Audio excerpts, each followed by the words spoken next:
শনিবার খান্দ্রা গ্রাম পঞ্চায়েতের নতুন করে উপপ্রধান নির্বাচন প্রক্রিয়া সম্পূর্ণ হলো শান্তিভাবে। প্রিসাইডিং অফিসার ছাড়াও এই প্রক্রিয়া উপস্থিত ছিলেন ব্লক অফিসের বিডিও মোজাম্মেল এশার আলী। এছাড়াও ছিলেন 23 জন সদস্য।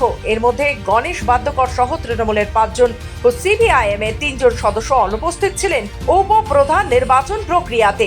জানা যায়, উপস্থিত 15 জন সদস্য উপপ্রধান হিসেবে আশিস ভট্টাচার্যকে সমর্থন জানান। ফলে সর্বসম্মতিক্রমে আশিসবাবু উপপ্রধানে নির্বাচিত হন। নির্বাচন প্রক্রিয়া শেষের পর আশিসবাবুর অনুগামীরা সবুজ আবির মেখে উৎসব পালন করেন পঞ্চায়েত অফিসের বাইরে। সেখানে উপস্থিত ছিলেন রানীগঞ্জের তৃণমূল বিধায়ক তাপস বন্দ্যোপাধ্যায়, অন্ডাল ব্লক সভাপতি কালোবরণ মণ্ডল সহ অন্যান্যরা। কালোবরণ বাবু জানান, দলীয় সিদ্ধান্ত অনুযায়ী আশিস বাবু উপপ্রধান নির্বাচিত হয়েছেন। জটিলতার সমাপ্তি ঘটেছে। এবং অন্যদিকে নবনির্বাচিত উপপ্রধান আশিস ভট্টাচার্য জানান, দলের আদেশকে মান্য করেই সকলে মিলে উন্নয়নের কাজ করব।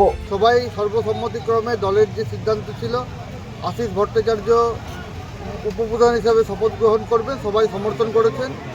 এবং আগামী দিন সমস্ত মেম্বারদের কাছে আমাদের একটাই বার্তা থাকবে যে পঞ্চায়েত যেন মানুষের কাজের জন্য হয়, পঞ্চায়েত মানুষের পরিষেবা দেওয়ার জন্য হয়।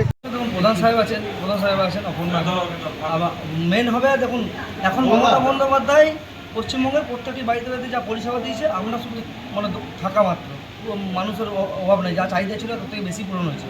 অবশ্যই পঞ্চায়েতে যা কিছু আছে তার মধ্যে রাস্তাঘাট, ড্রেন যা কিছু হয়, লাইট সমস্যা, আর অবশ্যই এলাকার এখনও পর্যন্ত পিএইচি সমস্যা, জলের সমস্যা রয়েছে।